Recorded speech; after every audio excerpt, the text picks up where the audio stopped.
Boa tarde! Estamos aqui na Semana do Divórcio com Respeito para tratar de um tema que tem levado muita discussão aí nas redes sociais, que é o consenso. O que é um divórcio consensual? E será que existe divórcio consensual sem respeito?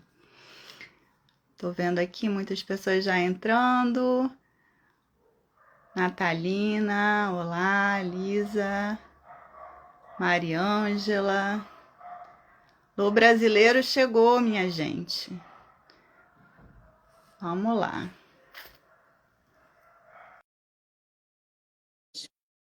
Esperando aqui a entrada da professora Luciana Brasileiro. Oi! Olá!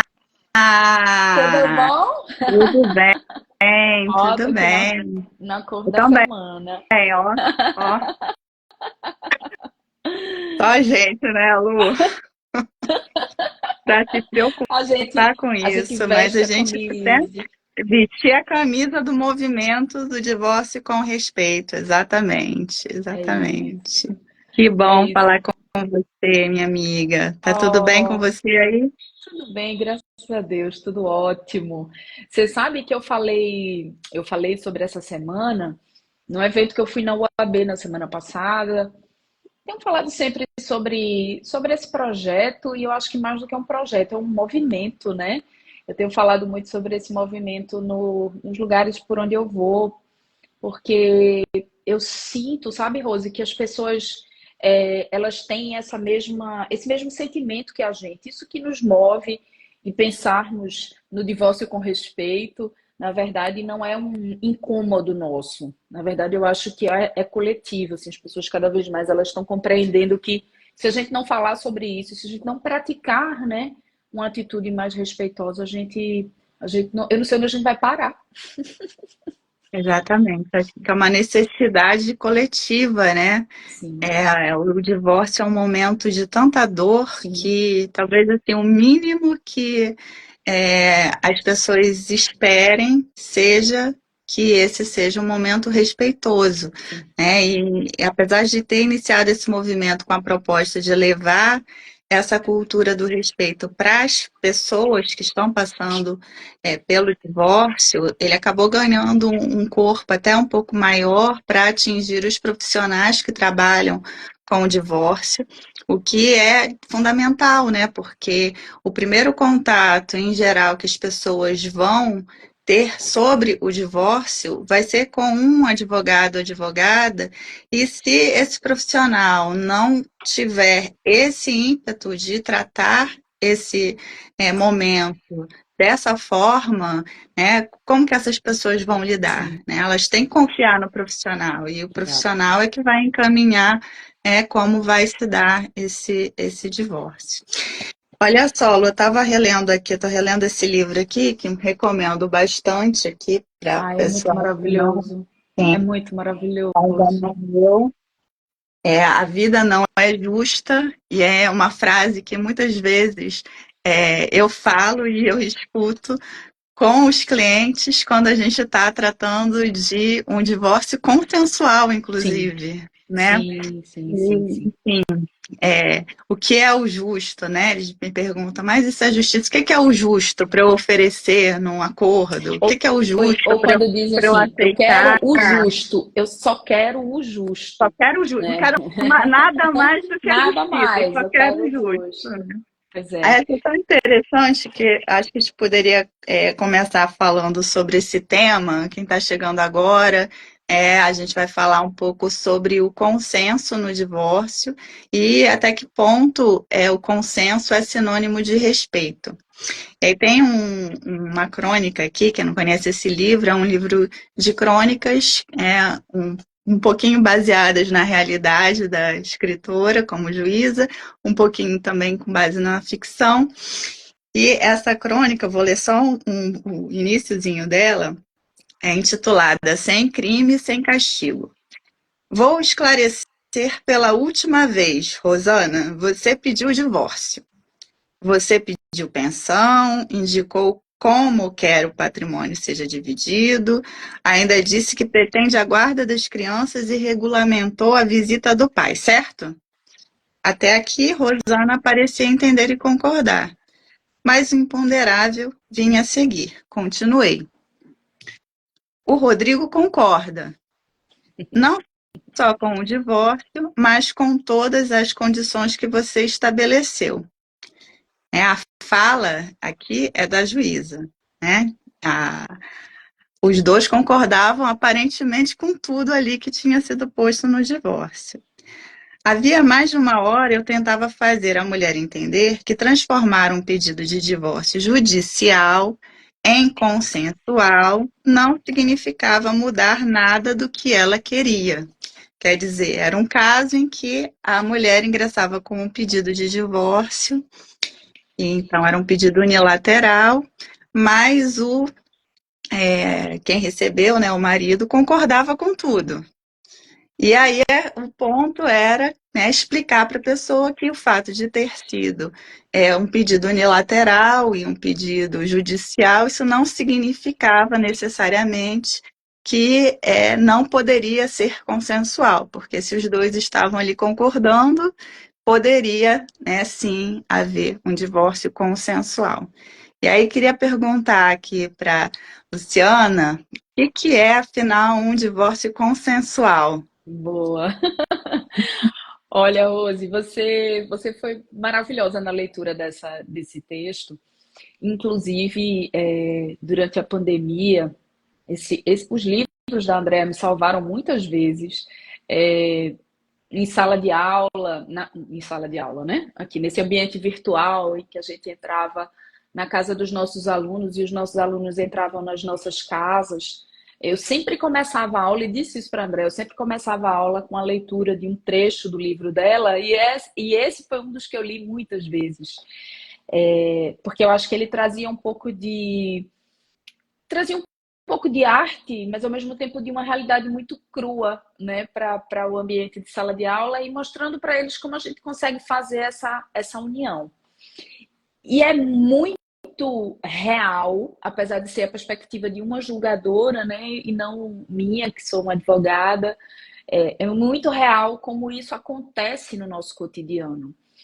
E eu sempre me pego refletindo por que é que a gente vive num ambiente de um judiciário voltado para o direito de família ainda tão conflituoso, né?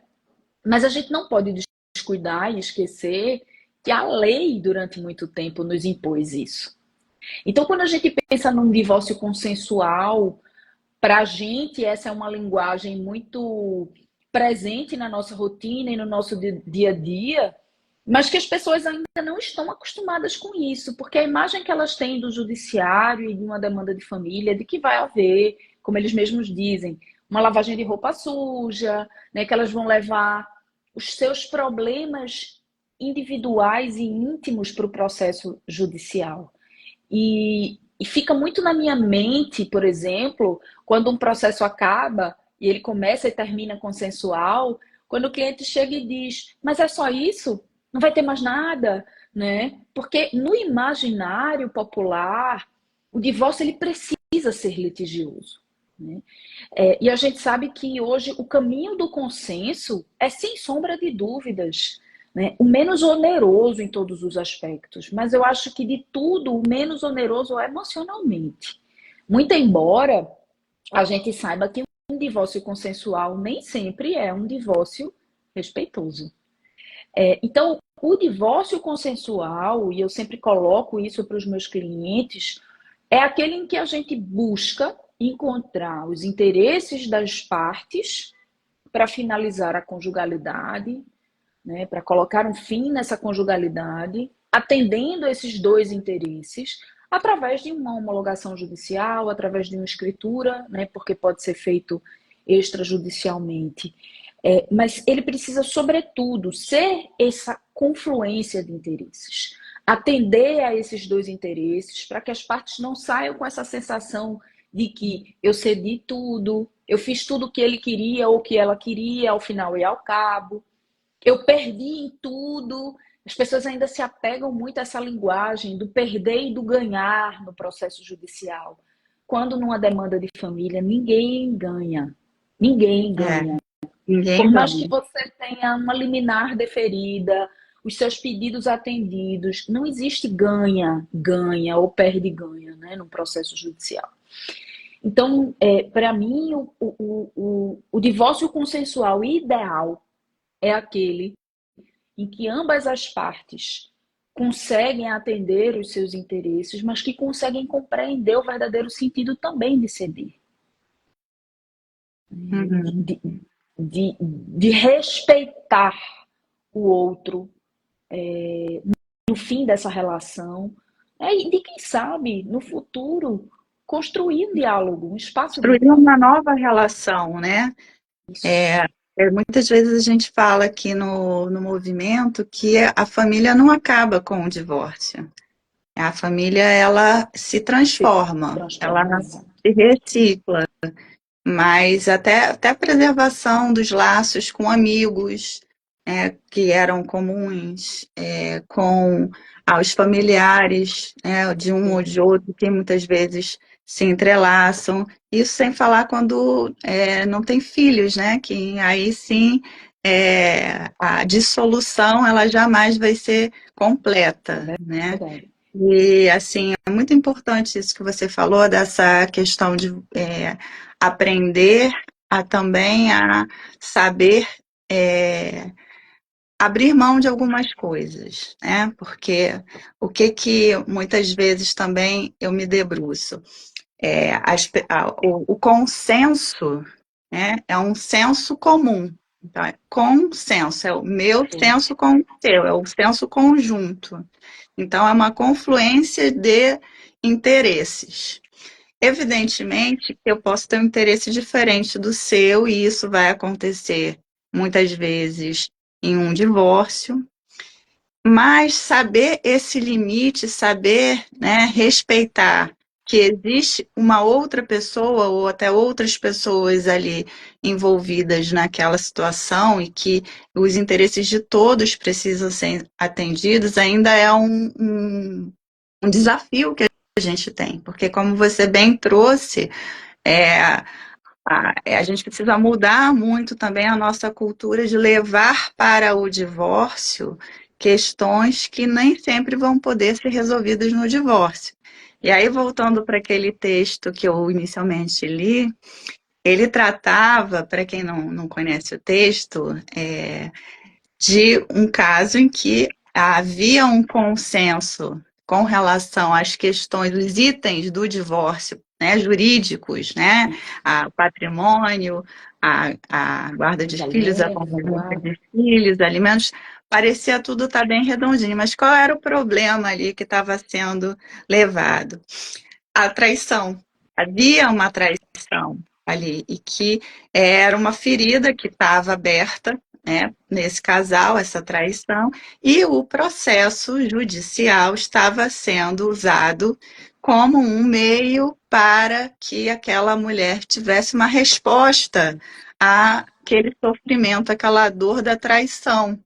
E aí, quando vem o seu cônjuge e concorda com tudo, ele, de certa forma, impede que o processo seja utilizado com essa finalidade. E aí, aqui é importante a gente lembrar que até pouco tempo até era possível, né? Porque a gente tinha a modalidade da separação culposa, em que você poderia levar determinados pontos, e um deles é a traição, né? Até existem pesquisas que indicam que uma das principais causas, talvez uma das mais comuns que levam ao rompimento de um casamento seja a traição. E aí você poderia levar isso como uma infração a um dever conjugal, o dever de fidelidade, e isso ia ser objeto de julgamento. Só que hoje em dia, né, o divórcio não é utilizado para fins dessa seara, né? Então, identificar culpados dentro de um divórcio não cabe.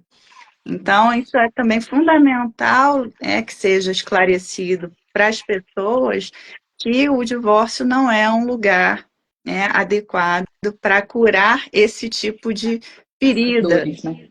essas dores. O que você fala sobre isso? Então, eu acho perfeita a sua colocação, porque ela vem muito naquela tônica exatamente de que durante muito tempo a legislação obrigava as pessoas a levarem os problemas para o judiciário, né? A legislação, até hoje ainda, né, prevê, muito embora a gente saiba que não aplica mais, sobretudo depois da emenda constitucional 66, mas o fato é que, para, assim, numa linguagem aqui para que todos possam, até quem não atua na área possa compreender, durante muito tempo e muito mais tempo do que a nossa própria existência, né, um casal para se separar precisava ou ter a concordância das duas partes, né, ou e é por isso e aí onde surge, né, aquela expressão fulano não quer dar o divórcio, fulano não quer dar a separação, né? Até hoje a gente tem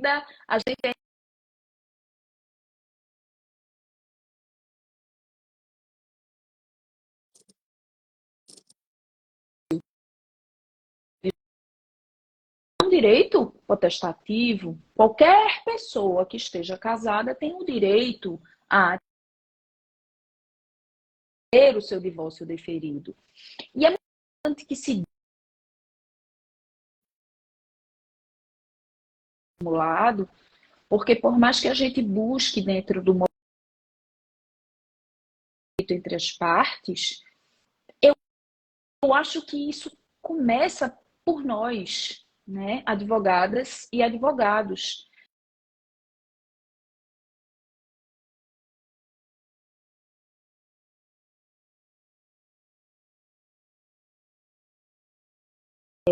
De não apresentar para as pessoas as soluções. Estou dizendo que está travando, Rose. Para mim, não, para mim está travando a tua imagem. Tá travando aqui. É a minha ou é a sua? Eu não sei se é a tua internet. A minha tá aqui, para mim tá funcionando. O que é que a gente faz? Para mim, você está travando. Deixa eu...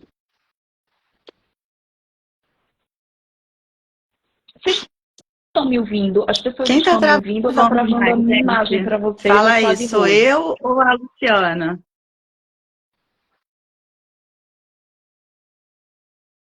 A gente sai e entra novamente. Deixa eu ver.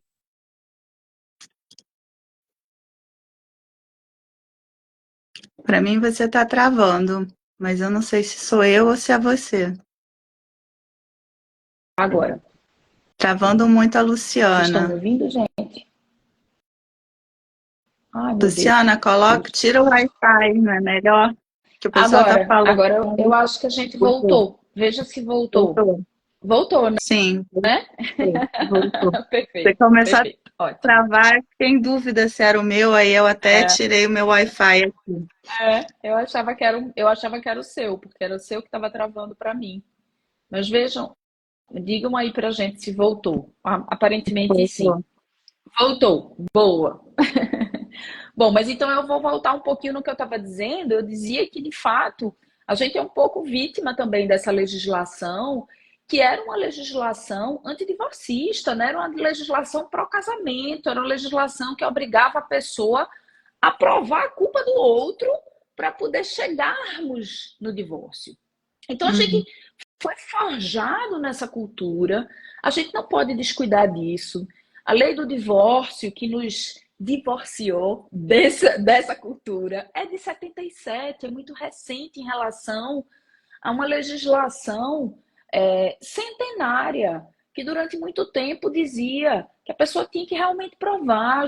A gente viveu processos, Rose, eu tenho certeza que você, em que a gente precisava levar para o processo prova de traição, né? Fotografias, justificativas para Passar a convencer vida toda limpo em um processo, né? num processo, Então, exatamente. Você passava a vida toda limpo num processo e a gente está vivendo um momento ainda de ruptura desse modelo para um modelo de total liberdade, do entendimento de que se a pessoa não quiser continuar casada, ela tem o direito de não continuar casada. E para isso ela não precisa motivar, não tem motivação, né? Não precisa explicar. Até sob o ponto de vista do respeito intercônjuges, né? Eu acho que é interessante, é importante que isso seja conversado, seja explicado, tudo mais, mas não para o processo, não precisa colocar no processo. Eu lembrei agora de um caso, Luciana, que era consensual, né? Ou seja, era motivado a partir do interesse das pessoas em chegarem a um acordo. Então, não havia uma decisão que seria imposta às partes, e sim tudo decidido pelas próprias partes.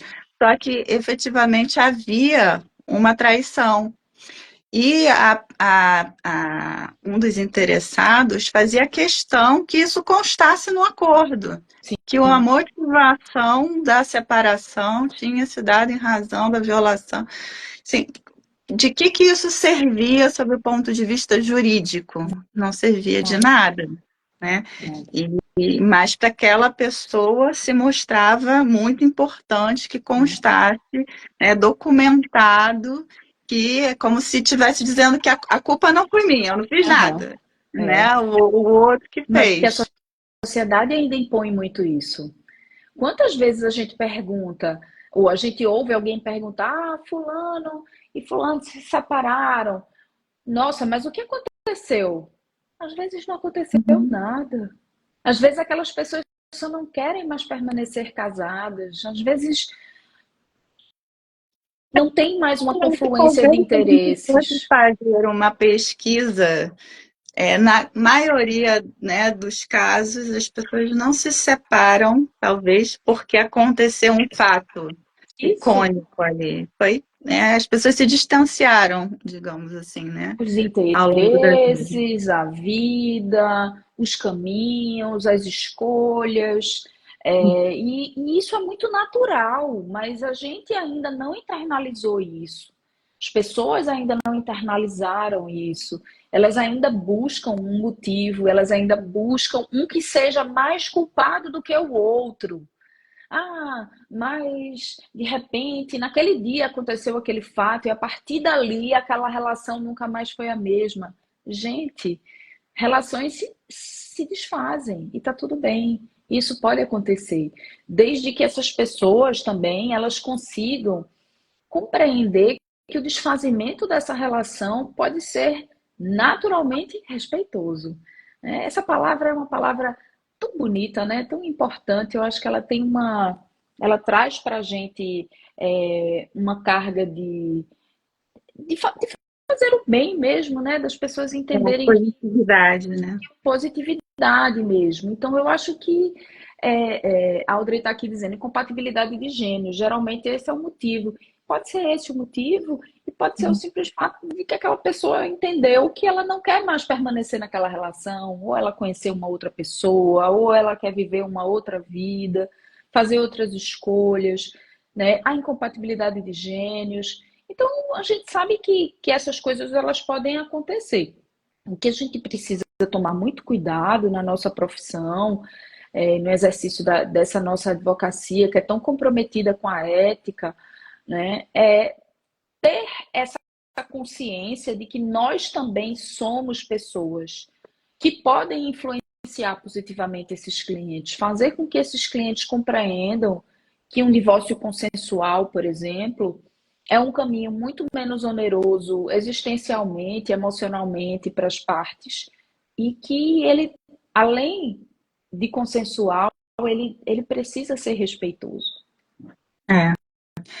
Luciana, um dos motivos que levou à escolha desse tema foi uma postagem que nós fizemos na página do Divórcio com Respeito, celebrando o número de divórcios consensuais, Uhum. né, que foi divulgado pelo IBGE. E algumas pessoas se manifestaram lá de uma forma assim, tanto talvez até revoltada, dizendo que tinham feito um divórcio consensual, mas que não era tão consensual assim. Claro, eu não sei os detalhes, né? Mas eu queria tocar no ponto, assim, de que se pode haver consenso, né? Como que a gente leva para as pessoas que o consenso não significa que você vai ter tudo o que você quer, Boa, sabe? Porque, boa. assim, eu quero isso e aquilo. Aí, como no texto lá da Andréa Pachá, o outro concordou com tudo que era pedido, né? Mas nem sempre a pessoa concorda com tudo. Elas vão negociar para tentarem chegar em algum denominador comum, Sim, né? Mas, assim, se eu pedir X e eu não levo X, isso gera uma frustração. Mas sim. isso significa que não pode ser consensual? Eu devo desistir do consensual? Jamais, jamais. Veja, esse texto da Pachá, ele é muito interessante porque, na verdade, a parte ela não consegue entender, dá um bug na cabeça dela, quando a juíza diz para ela, olha, ele concordou com tudo que você pediu, né? E aí ela fica ali meio transtornada ali com aquele Perdida, cenário, né? porque ela fica de mãos atadas. Como é que eu vou brigar com essa pessoa agora? Eu vou brigar a partir de quê, né? E é muito interessante a gente pensar sobre isso, porque me parece que, neste caso, houve uma concordância com tudo, seja porque o que ela estava pedindo era razoável, mas talvez por um sentimento de culpa ali naquela traição que a gente sabe que Uhum. acontece. Quantas vezes a gente recebe no escritório um cliente ou uma cliente que está se sentindo culpada pelo fim do relacionamento, porque cometeu algo, seja uma traição, seja uma agressão, seja, enfim, uma infidelidade aqui de maneira mais pontual, e essa pessoa passa a concordar com tudo porque está se sentindo culpada e acha que precisa compensar aquilo de alguma maneira. E a gente está vendo que aquele acordo ali muitas vezes não vai ser favorável para ela. E que no futuro ela vai voltar e vai dizer assim: olha, eu fiz esse acordo, mas ele não é bom para mim. Então, eu acho que o primeiro desafio da gente, e ele é muito grande, é conseguir dissociar o que é patrimonial, o que é existencial que interessa para o processo e o que são as subjetividades das pessoas. Porque às vezes a gente não consegue realmente fazer com que aquela pessoa chegue com a sua minuta pronta, dizendo quais são as suas exigências e a outra pessoa concorde. Eu não sei contigo, Rose, mas comigo, por exemplo, é muito comum que eu vá mediar um divórcio consensual e as partes nem se falam.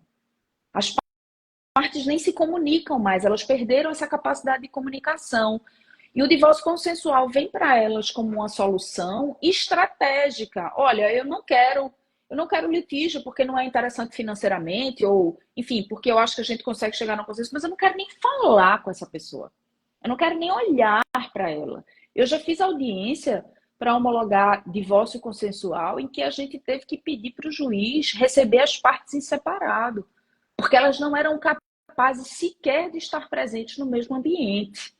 E isso é muito doído, é muito ruim pensar que existem pessoas que terminam os seus relacionamentos que são familiares desta forma. Mas, por outro lado, um divórcio litigioso, ou melhor dizendo, não consensual, para a gente não trazer ali aquela carga da culpa, né? Um divórcio não consensual, na grande maioria das vezes, não vai atender o interesse de ninguém, né? Então, compreender que a construção desse divórcio consensual requer disponibilidade para abrir mão daqueles que são os seus interesses e compreender que existe do outro lado alguém também com interesse no desfecho daquela relação é super importante para a parte se abrir e fazer com que aquela relação, com aquele divórcio aconteça. Eu tenho, assim, eu lido com as coisas com muita tranquilidade e com muita paciência. Eu acho que essa é uma palavra que me acompanha, assim, com muita resiliência. E eu vejo cada vez mais, porque a gente vai adquirindo experiência com o tempo, mas eu vejo com muita frequência, por exemplo, quando eu mando uma minuta para o cliente dizer se concorda ou não, a primeira coisa que eu espero dele é que ele me responda que ele não concorda com nada. Eu digo, bom, ele vai receber. Essa pessoa ela vai ler aquela minuta, ela vai dizer que é absurda, que ela não concorda com nada. Depois ela vai se acalmar, respirar, ler com calma e entender que existem espaços ali para uma negociação, né? Eu acho que todos nós e todas nós que fazemos um direito familiar responsável e respeitoso, acho que a gente precisa entender, primeiro, muito de empatia e de paciência, de resiliência, então fazer terapia para isso, mas também entender de negociação, né? Estudar sobre negociação. É muito importante a gente entender sobre esses mecanismos de uma negociação para que a gente possa conduzir também essas pessoas, porque ali aquelas pessoas estão depositando a confiança na gente para que os seus interesses sejam atendidos, desde que elas compreendam que esses interesses não podem ultrapassar a barreira do interesse do outro. Então, fazer essa interseção e mostrar para o cliente que é muito mais interessante para ele negociar. Eu já passei mais de um ano negociando minuta de acordo consensual. Mais de um ano. Aliás, isso tem sido cada vez mais frequente.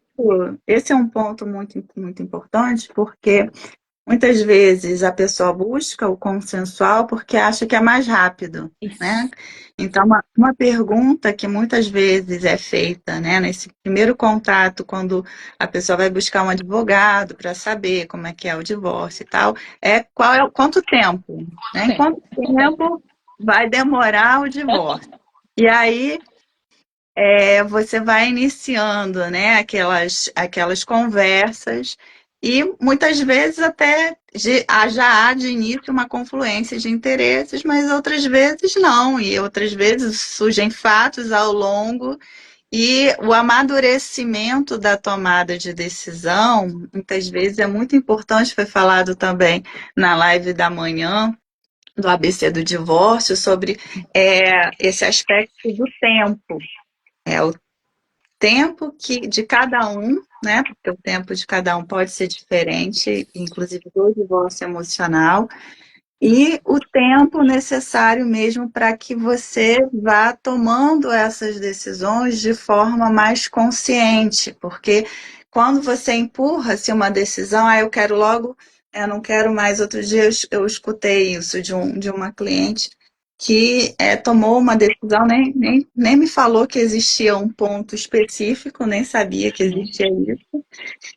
Mas aí ela falou assim, poxa, agora que o tempo já passou, né, que ela até já se divorciou, é que ela pensou assim, eu não falei desse ponto X porque Sim, não queria gerar um conflito ali, porque eu sim. queria que passasse logo, né? Queria passar logo por isso, para acabar logo, então sabia que esse poderia ser um aspecto de conflito, É, né? E o conflito não necessariamente é uma coisa ruim, só é um conflito que precisa é, ser pois é. tratado, refletido, né, analisado, ver quais são as opções aí, nós, né, advogadas, sob o ponto de vista jurídico, quais são, né, qual é o direito dessa pessoa, se ela tem a razão Sim. jurídica ou não, Se tem algum né? direito a perecer também. É, Mas você sabe uma coisa que eu tenho feito, Rose, e que tem dado assim, em algumas situações tem dado super certo, e é algo que eu sinto que ajuda. Eu tive uma situação, há um tempo atrás, em que eu estava negociando esse divórcio consensual, eu queria muito que esse divórcio acontecesse de maneira consensual, mas existia uma animosidade muito grande entre as partes, existia um sentimento é, em relação à outra parte, né, um sentimento muito negativo ainda em relação à parte que eu representava. E a colega me disse: olha, Luciana, a gente precisa realmente conversar sobre isso, porque eu não queria que durante esse período eles tivessem qualquer tipo de contato, porque é importante para que essa pessoa se recupere dessa relação que terminou de maneira muito ferida. E surgiu a ideia da gente fazer um pacto prévio mesmo, quase que uma carta de intenções, né? Em que a gente colocou os parâmetros de consenso entre eles. Então, a gente estabeleceu o que era que a gente conseguia consensuar em relação àquilo, e a gente estabeleceu um período para que eles não tivessem contato nenhum, né? Que eles se respeitariam reciprocamente em relação a isso, inclusive um distanciamento da residência de um e da residência de outro. E a gente também estabeleceu ali um compromisso ético entre as profissionais, de que nós não ingressaríamos com ação litigiosa de um lado e de outro, né? Até aquele determinado prazo, até aquele determinado período, enquanto a gente estava tentando fazer com que aquele acordo acontecesse, para que a gente, obviamente, isso é o que a gente espera, né, do colega. Se você está fazendo um acordo, se você está construindo isso, você não espera jamais que a pessoa vai entrar com uma ação litigiosa. Às vezes ela precisa acontecer. E aí você tem a obrigação de informar o outro. Mas quando você coloca isso no papel, você de alguma maneira também traz para a parte esse sentimento de que ninguém vai entrar com a ação litigiosa de um lado e do outro, e traz uma tranquilidade maior também em relação à negociação. E uma coisa que eu aprendi com a professora Marília Xavier, nossa querida Marília, lá do Paraná, que ela me disse, e que eu nunca tinha parado para pensar nisso, que ela tem conversado com os clientes dela, e tem inclusive colocado nos contratos de honorários a possibilidade, na verdade, a necessidade dos clientes se submeterem à terapia.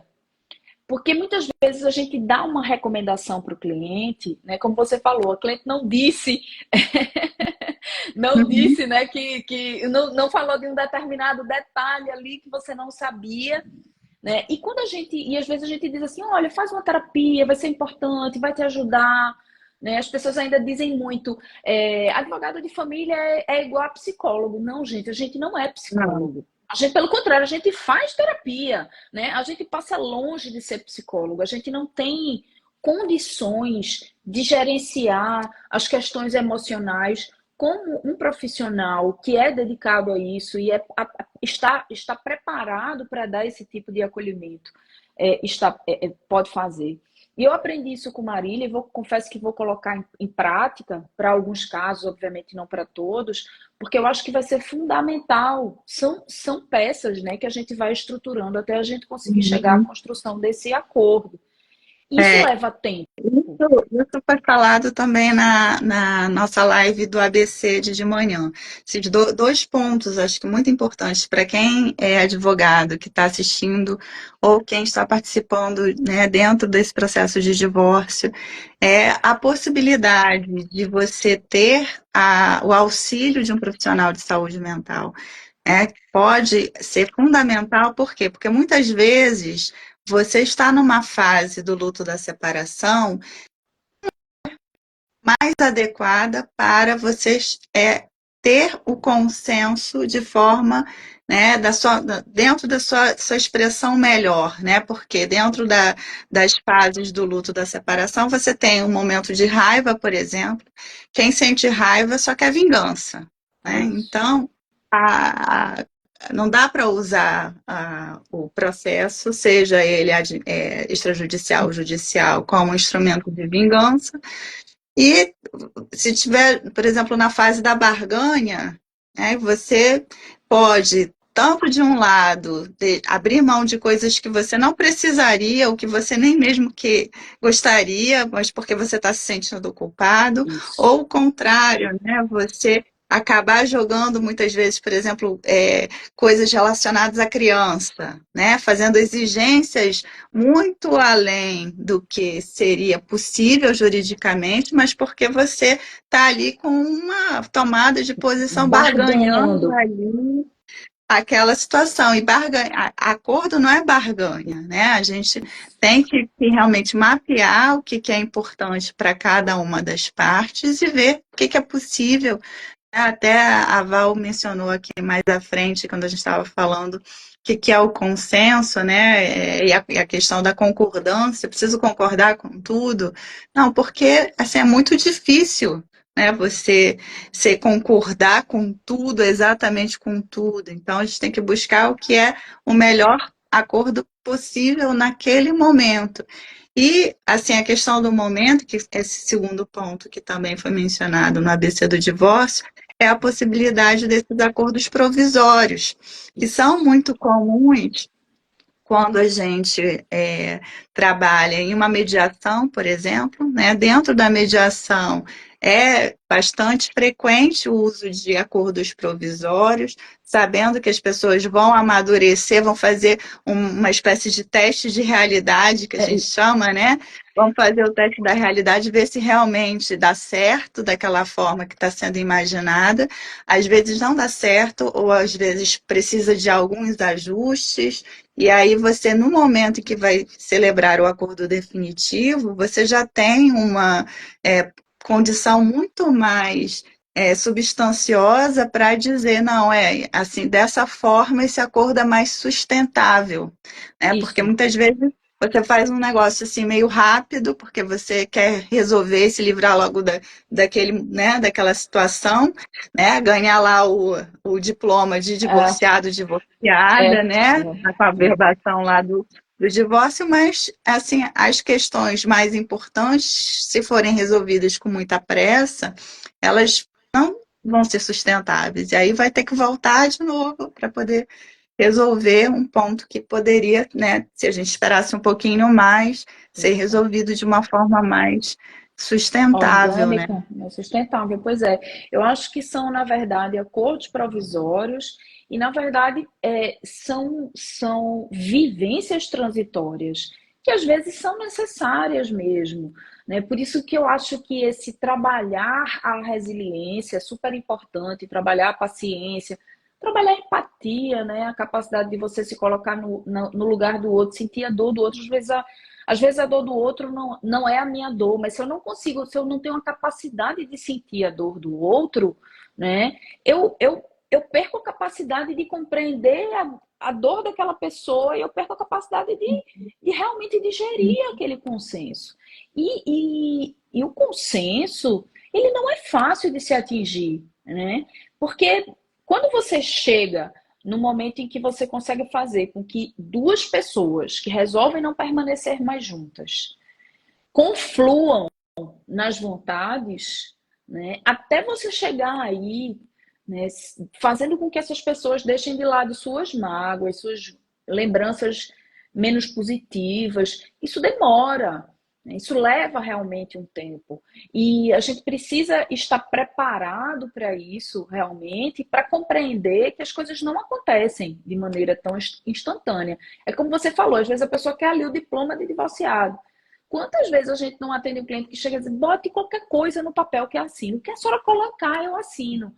O Veja, casamento seria muita até é irresponsabilidade espontâneo, fazer. né? Casou, Pois é, falou sim, declarou sim, pronto, está casado. Mas o isso. divórcio, ele é sempre um processo. Eu É um queria processo. chamar a atenção, não sei se todos da live sabem, mas existe a terapia do divórcio. Existe uma terapia para o divórcio, que o casal que está se separando e que deseja, né, aprofundar isso, as suas questões mais íntimas, para resolver, né, essas questões paralelamente ao divórcio jurídico, né, existe essa terapia do divórcio, independentemente de você tá, né, o método que você vai Isso. fazer o seu divórcio E jurídico, né? E o método das práticas colaborativas inclui um profissional de saúde mental como parte da equipe. Então, é muito interessante isso. para quem gostou também dessa ideia de ter um terapeuta como um parceiro na condução do divórcio, estudar e conhecer o método das práticas colaborativas, no qual os advogados trabalham em equipe, buscando Isso. ajudar essas pessoas a encontrarem esse consenso e muitas vezes com a parceria também de um profissional de saúde mental que pode nos ajudar a identificar o motivo, às vezes, pelo qual uma determinada peça ali do consenso Não está não está se encaixando. encaixando, né? Às vezes a escuta, né, do filho também eu acho que é muito importante. Muitas vezes o filho fala uma coisa para o pai, fala outra coisa para a mãe, e afinal, o que que o filho sente, né? É verdade. É difícil para o filho ficar no meio ali do pai e da mãe, né? Às vezes Sim, o profissional de saúde vai ajudar. é Aí vamos verdade. falar um pouco do dinheiro também, Luciana, que Vamos, que é também nas importante. colaborativas a gente pode ter um profissional de finanças De para ajudar finanças. esse casal aí a se reorganizar financeiramente, né? Sabe que o divórcio é um fator que pode empobrecer as pessoas, né? E assim, e esse fator econômico, ele também pode ser um fator de desequilíbrio ali entre as pessoas que estão se divorciando, e aí eu queria escutar um pouco a Luciana sobre essa questão assim do desequilíbrio e a construção do consenso, né? Quando existe uma dependência econômica de um ao outro, fica mais difícil. O que você acha? Com certeza, minha amiga. Veja, essa ideia da gente realmente colocar tudo no papel também parte da premissa de uma vivência, de uma experiência, de um judiciário que ainda não está enfrentando essas questões que dizem respeito às questões de gênero mesmo. Muito embora a gente tenha aí um CNJ com um protocolo para julgamento com perspectiva de gênero, né? Trazendo para o judiciário a necessidade de uma análise, né, de vulnerabilidades. A gente sabe que uma separação, na grande maioria das vezes, vai pender muito mais, vai pesar muito mais do lado da mulher, que é quem vai assumir a atividade doméstica com exclusividade, os cuidados dos filhos com exclusividade, né? E que, se a gente partir para uma análise de decisões judiciais a respeito de alimentos, a gente sabe qual é o resultado. A gente sabe que não é um resultado positivo, né? A gente sabe que a gente entra com a ação pedindo um valor de alimentos e a tendência da decisão é que esses alimentos sejam fixados num valor menor do que o que a gente vai pedir. A tendência é que aquela pessoa se descapitalize para poder enfrentar o processo judicial. Então, o combinado, na verdade, anterior, esse combinado prévio, em que a gente já consegue estabelecer valores de alimentos, ou que a gente consegue já estabelecer uma partilha parcial daqueles bens que são incontroversos, também entra aí como sendo um elemento super importante para equalizar armas. Eu nem gosto de falar essa palavra, a gente está falando aqui de divórcio com respeito, mas para quem não sabe, a gente tem no direito um princípio que nós chamamos de paridade de armas, né? Então, mas para equalizar condições, vamos usar essa expressão, equalizar condições para que as pessoas tenham acesso a uma assessoria, a uma assistência, a um cuidado, mas principalmente, né, a conseguirem se sustentar em todos os aspectos durante o processo de negociação ou durante um processo litigioso, que não é o que a gente deseja, mas que às vezes é necessário. Então, ter também uma, uma perspectiva ou até mesmo um letramento de gênero para fazer o atendimento das partes é super importante. Veja, eu não sou uma advogada que advoga exclusivamente para mulheres.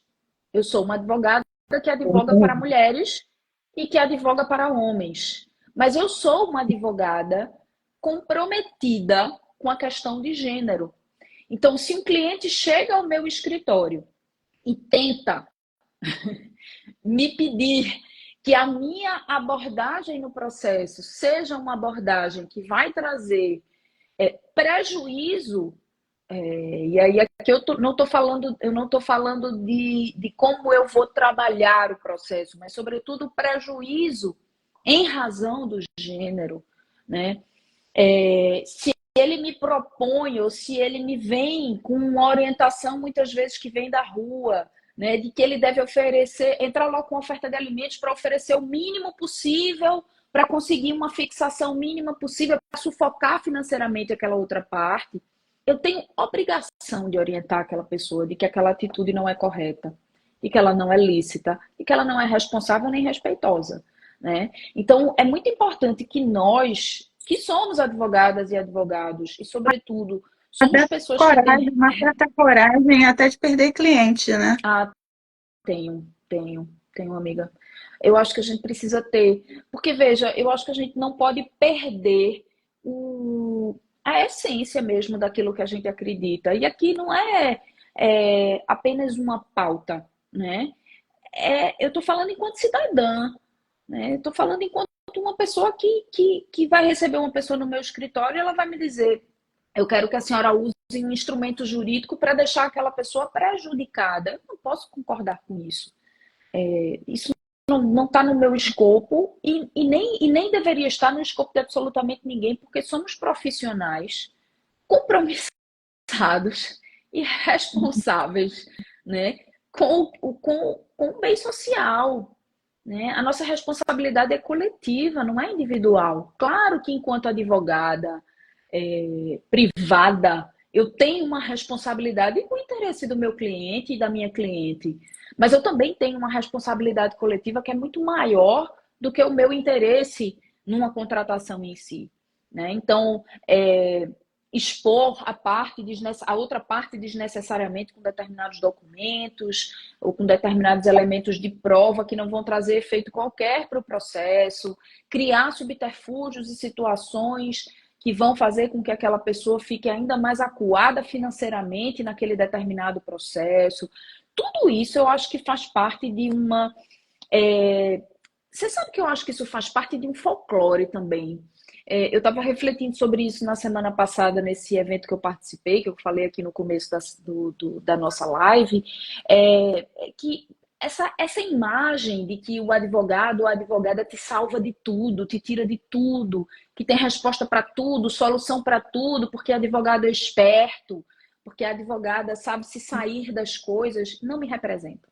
Não é o tipo de advogada que eu quero ser. Malandra. Não, É malandra, é malandra. malandra, né?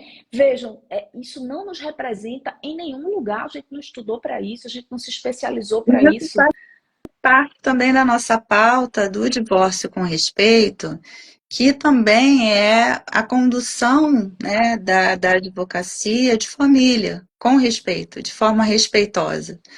Isso. Não, o respeito não é para o meu cliente tão somente, é o respeito pela família envolvida naquele caso que eu estou, né, naquela situação, muitas vezes, ajudando, auxiliando, assessorando o meu cliente.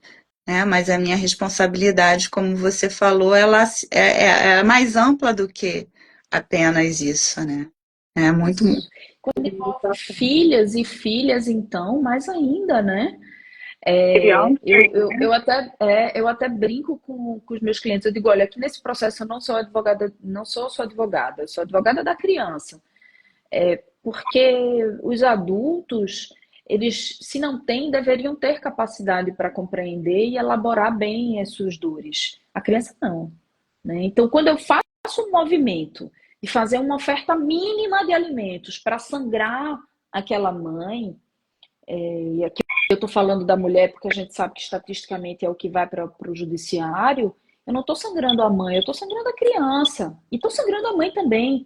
Eu estou tirando da mãe, por exemplo, a possibilidade de ingressar no mercado de trabalho mais rápido. Né? Porque se ela não vai conseguir ter estrutura para ter essa criança dentro daquela estia conjugalidade e não só mais parentalidade, eu estou afastando essa mulher do mercado de trabalho, por exemplo. Né? Então, quando eu consigo colocar na negociação já de cara um valor de partida numa partilha, ou um valor de alimentos que seja justo, ou mais do que isso, Rose, não sei se você tem feito, mas quando as partes nos procuram para que a gente faça já um planejamento do casamento lá atrás, né, em relação ao regime de bens. Então, já prever cláusulas que protejam essas pessoas lá na frente, na hipótese de um dissenso, né, de uma demanda tão conflituosa, tão não consensual. Né? Então, já estabelecendo parâmetros de padrão para fins de alimentos, estabelecendo que as partes devem se submeter a uma mediação ou uma terapia familiar. Eu acho que tudo isso é super importante. Uma outra coisa que eu acho que tem funcionado também é que a gente tem instrumentos públicos interessantes, né? Por exemplo, o CNJ oferece um curso de parentalidade para que o jurisdicionado faça. Então, pedir que as pessoas façam esse curso de parentalidade é super importante, né? Para que essas pessoas também aprendam a elaborar essa nova realidade. Porque elas também estão tendo que aprender. É, eu acho assim, que a gente podia até fechar um pouco falando sobre isso, que é a como que a construção do consenso dá instrumentos para aquelas pessoas, depois do divórcio, conseguirem se responsabilizar e autogerir os seus conflitos, porque assim, um outro ponto assim, que também é um mito é que depois que você tem lá a decisão do divórcio, a escritura do divórcio, pronto, acabou. Só que, na verdade, não acabou. Começou. Começou um outro momento da vida, uma nova vida, você tem que reaprender É, a viver dentro daquelas novas condições. E, assim, você vai, toda vez que tiver alguma questão para resolver, você vai buscar um advogado, não vai dar. pois é. Então, passar pelo divórcio na construção do consenso. Ainda mais se as pessoas tiverem a paciência necessária, né? Para que não, para que passem por isso sem a pressa de ter logo, né? De chegar logo no final, isso vai ser muito benéfico para Sem dúvida. elas depois do Sem divórcio, porque elas, né, vão utilizar esse caminho como um aprendizado para gerir conflitos posteriores, né? Você vê Sem isso dúvida, muito, sem né? dúvida, sem dúvida. É super importante que as pessoas entendam que elas vão agora passar a viver uma nova realidade. E vejam, quanto mais elas participam da construção dessa transformação de realidade, melhor. O que é melhor? É você seguir um plano de convivência com os filhos que foi consensuado, que foi conversado ou que foi imposto por uma decisão judicial, que às vezes não contempla nenhuma das duas partes. Nenhuma das duas partes. O que é Uhum. melhor? Depois Né? elas vão perguntar para você o seguinte: dá para fazer, será que a gente pode fazer diferente do que está na sentença? Pois é, exatamente. Porque Exatamente. Ou simplesmente vão fazer. Ou simplesmente vão fazer, lá na frente vão ter um problema, a outra parte vai querer executar, vai dizer que aquilo não vinha acontecendo como deveria acontecer. E isso vira um processo sem fim, né? Sem fim. Faz mal à saúde em todos os aspectos. verdade. Bom, dá uma palavra final, então, Ana. Maravilha, minha amiga. Olha, eu quero agradecer a oportunidade de fazer parte desse movimento. Você sabe que para mim é motivo de muito orgulho. Onde eu chego, eu digo que sou embaixadora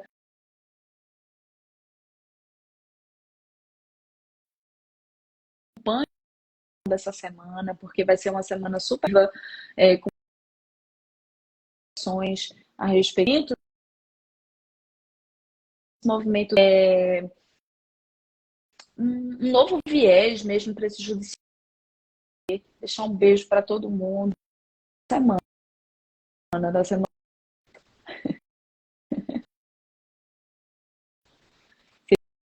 E agora, será? Eu tô aqui, mas Você me ouve? você tá caiu um pouquinho. Ficou travando. Vou Mas a gente te ouviu. muito. Ai, que bom então. Mas é isso, Rose. Olha, muito te dar um beijo, dizer que tô A gente que agradece aqui a sua participação. Foi muito importante aqui te ouvir também e a gente poder falar um pouco sobre o que é o consenso, né? E desejando que as pessoas que estão no momento consigam encontrar o seu eixo, né? O seu eixo interno aí dentro do seu processo de divórcio emocional, né? Que tem um suporte necessário para que possam ir no caminho da racionalidade dentro do seu divórcio jurídico. Essa seja um dos maiores e também para nós profissionais que Travou de auxiliamos. vez agora. Eu...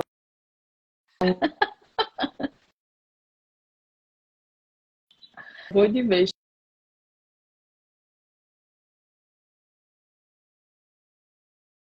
Você Você tá me grande. ouvindo?